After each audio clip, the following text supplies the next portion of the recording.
اور خرگوش۔ ایک گھنے جنگل میں ایک شیر رہا کرتا تھا۔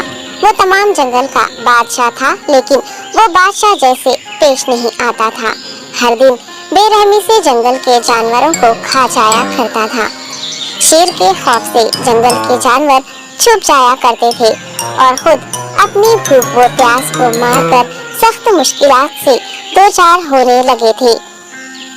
اس طرح کچھ دن بعد جنگل کے تمام جانور ایک مقام پر جمع ہوئے اور شیر کے شر سے محفوظ رہنے کے لیے سب مل کر رائے مشورہ کرنے لگے۔ سب نے اپنی اپنی بات رکھی اور آخر میں ایک گیدڑ نے کہا، میرا خیال ہے کہ ہم روز شیر کے ہاتھوں مرنے کے بجائے ہم خود ایک بار شیر کے پاس چلے جائیں۔ اس طرح روزانہ شیر کسی ایک کو کھا لے گا اور ہم سب اپنی اپنی باری سے چلے جائیں گے اور بلا خوف و ڈر سکون سے زندگی گزاریں گے۔ گیدڑ کے مشورے پہ تمام جانور رضامند ہو گئے۔ ایک بندر نے کہا، ٹھیک ہے، تمہاری بات بالکل درست ہے۔ موت کا خوف کرنے کے بجائے اپنی باری آنے تک ہم اطمینان و سکون کی زندگی گزار سکیں گے۔ جانوروں کی بات چیت مکمل ہونے کے بعد خود گیدڑ نے شیر کے پاس جا کر یہ ساری بات بتائی۔ گیدڑ کی باتیں سننے کے بعد شیر نے کہا، میں بادشاہ ہوں، اس لیے تم سب کی بات مان رہا ہوں، لیکن ایک بات غور سے سن لو۔ اگر کسی دن مجھے جانور ملنے میں تاخیر ہو جائے تو میں خاموش نہیں بیٹھوں گا اور دوبارہ تم سب پر حملہ کرنا شروع کروں گا۔ شیر نے بڑے غصے سے یہ سب کہا۔ شیر کی باتیں سن کر گیدڑ نے سر ہلاتے ہوئے حامی بھر دی اور وہاں سے چلا گیا۔ اس دن کے بعد ایک ایک جانور بلا ناغہ اپنی اپنی باری کے مطابق شیر کے پاس جانے لگے اور شیر سکون سے اپنے پاس آنے والے جانوروں کو مار کر اپنی بھوک مٹانے لگا۔ یہ معاملہ ایسے ہی چل رہا تھا اور ایک دن شیر کے پاس جانے کی باری ایک خرگوش کی آئی۔ وہ خرگوش بہت ہی ہوشیار تھا۔ اسے شیر کے پاس جانا منظور نہیں تھا اور اس نے اپنے ساتھی جانوروں کو بے رحمی سے مارنے والے شیر کو سبق سکھانے کی ٹھان لی اور ایک اچھی تدبیر نکال کر آہستہ آہستہ شیر کی گفا کے پاس پہنچ گیا۔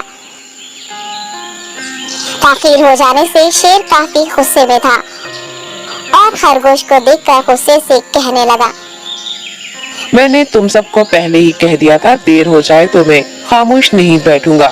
تم نے وعدہ خلافی کی ہے، اس لیے میں جنگل جا کر من چاہے جانور کا شکار کر کھا جاؤں گا۔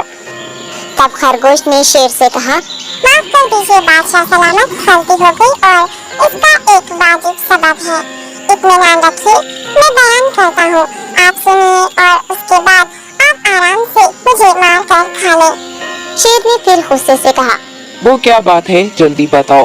خرگوش نے کہا، بادشاہ سلامت، میں آپ کے پاس آ رہا تھا اور راستے میں مجھے ایک شیر مل گیا اور مجھے مارنے کے لیے آگے بڑھنے لگا۔ میں نے آپ کی بہادری کی بات اس شیر کے سامنے رکھی، لیکن وہ شیر آپ کے بارے میں بہت برا بھلا کہنے لگا۔ یہ سن کر میں نے غصے سے کہا، تم ہمارے جنگل کے نہیں ہو، ہمارے بادشاہ کے بارے میں ایسی باتیں مت کہو۔ یہ سن کر وہ شیر مجھ پر حملہ کرنے کے لیے تیار ہو گیا۔ یہ دیکھ کر میں نے کہا، تم مجھے مارو گے تو ہمارے بادشاہ تمہیں ہرگز نہیں بخشیں گے۔ تب اس شیر نے کہا، تمہارا بادشاہ میرا کیا کر لے گا؟ میں نے کئی ہاتھیوں کو اپنے پنجے سے مار گرایا ہے۔ تمہارا بادشاہ ہو یا کوئی اور ہو، میرے ہاتھوں بچ نہیں سکتا اور میرے سامنے کوئی ٹک نہیں سکتا۔ میں اسے ختم کروں گا۔ یہ سب بدتمیزی کرنے لگا۔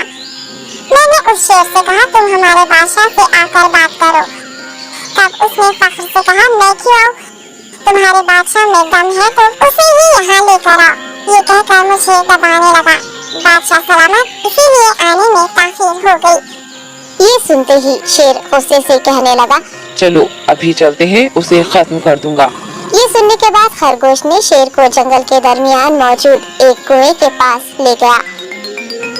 خرگوش نے کہا، بادشاہ اس کے اندر دیکھیے، وہ وہاں آپ کا بے صبری سے انتظار کر رہا ہے، آپ اسے اچھا سبق سکھائیے۔ شیر غصے سے فوراً کنویں میں جھانکنے لگا اور زور سے دہاڑنے لگا۔